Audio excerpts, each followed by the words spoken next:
رمضان میں قیام اللیل۔ سوال برائے کرم مندرجہ ذیل سوالات کے جوابات عنایت فرمائیں۔ نمبر 1، علماء کرام بالعموم یہ کہتے ہیں کہ تراویح اول وقت میں یعنی عشاء کی نماز کے بعد متصل پڑھنا افضل ہے، اور تراویح کی جماعت سنت موقدہ کفایہ ہے، یعنی اگر کسی محلے میں تراویح با جماعت نہ ادا کی جائے تو اہل محلہ گنہگار ہوں گے، اور دو آدمیوں نے بھی مل کر مسجد میں تراویح پڑھ لی تو سب کے ذمے سے ترک جماعت کا گناہ ساقط ہو جائے گا۔ کیا یہ صحیح ہے؟ اگر یہ صحیح ہے تو حضرت ابوبکر صدیق رضی اللہ عنہ کے زمانے میں کیوں ایسا نہیں ہوا، اور اس زمانے کے مسلمانوں کے لیے کیا حکم ہوگا؟ کیا وہ سب تراویح با جماعت نہ پڑھنے کی وجہ سے گنہگار تھے؟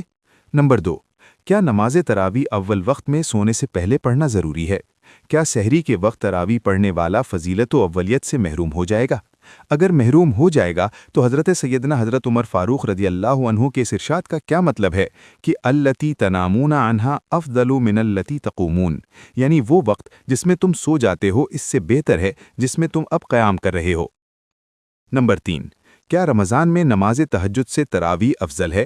اگر ایک آدمی رمضان میں عشاء پڑھ کر سو رہے اور تراویح پڑھے بغیر رات کو تہجد پڑھے، جبکہ تہجد کے لیے خود قرآن مجید میں صراحتاً ترغیب دلائی گئی ہے اور تراویح کو یہ مقام حاصل نہیں، تو اس کے لیے کوئی گناہ تو لازم نہ آئے گا۔ واضح رہے کہ تراویح اور تہجد دونوں کو نبھانا مشکل ہے۔ نمبر 4، کیا تراویح کے بعد وتر بھی جماعت سے پڑھنے چاہیے، یا ایسا بھی ہو سکتا ہے کہ تراویح سے پہلے وتر پڑھ لے اور رات کے آخری حصے میں تراویح ادا کر لے؟ نمبر 5، تراویح کی تعداد رکعات کیا ہے؟ کیا صحیح احادیث میں 8، 20، 38 یا 40 رکعتیں نبی صلی اللہ علیہ وسلم سے ثابت ہیں؟ نمبر 6، کیا کسی صحابی کو یہ حق حاصل ہے کہ نبی صلی اللہ علیہ وسلم جس چیز کو یہ کہہ کر رد کر دیں کہ تمہارا یہ شوق نماز تراویح کا جو میں دیکھ رہا ہوں برابر جاری رہا، حتیٰ کہ مجھے اندیشہ ہوا کہ کہیں یہ تم پر فرض نہ کر دی جائے، اور اگر یہ تم پر فرض کر دی جاتی تو تم اسے پورا نہ کر پاتے؟ بس اے لوگوں، اپنے گھروں میں نماز پڑھا کرو، کیونکہ انسان کی بہترین نماز وہ ہے جو گھر میں ہو، سوائے فرض نماز کے جو مسجد میں با جماعت ہے۔ تو کوئی صحابی اسے پھر باقاعدہ جماعت کے ساتھ مساجد میں جاری کرے؟ جواب: تراویح کے بارے میں جو کچھ مجھے معلوم ہے اس کا خلاصہ یہ ہے۔ نمبر 1، نبی صلی اللہ علیہ وسلم دوسرے زمانوں کی بنسبت رمضان کے زمانے میں قیام اللیل کے لیے زیادہ ترغیب دیا کرتے تھے، جس سے صاف معلوم ہوتا ہے کہ یہ چیز آپ کو بہت محبوب تھی۔ نمبر 2، صحیح روایات سے ثابت ہے کہ حضور صلی اللہ علیہ وسلم نے ایک مرتبہ رمضان مبارک میں 3 رات نماز تراویح جماعت کے ساتھ پڑھائی اور پھر یہ فرما کر اسے چھوڑ دیا کہ مجھے اندیشہ ہے کہ کہیں یہ تم پر فرض نہ ہو جائے۔ اس سے ثابت ہوتا ہے کہ تراویح میں جماعت مسنون ہے۔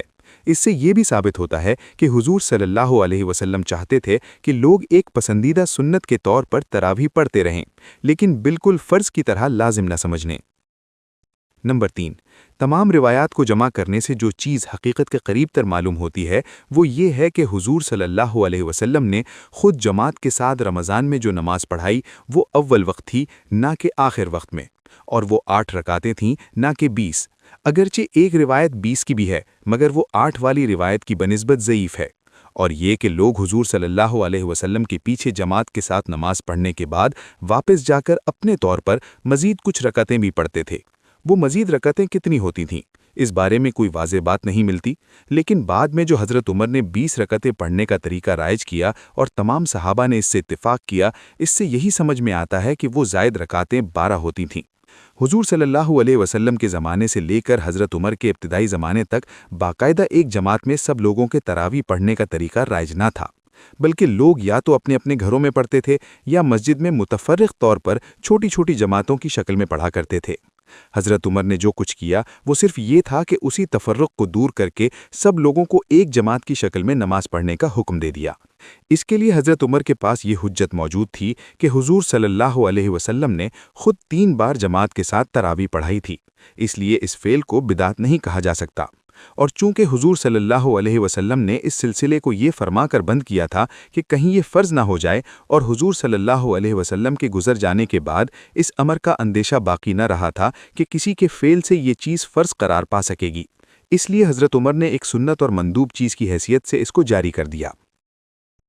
یہ حضرت عمر کے تفقع کی بہترین مثالوں میں سے ایک ہے کہ انہوں نے شارع کے منشا کو ٹھیک ٹھیک سمجھا اور امت میں ایک صحیح طریقے کو رائج فرما دیا۔ صحابہ کرام میں سے کسی کا اس پر اعتراض نہ کرنا بلکہ بصر چشم اسے قبول کر لینا یہ ثابت کرتا ہے کہ شارع کے اس منشا کو بھی ٹھیک ٹھیک پورا کیا گیا۔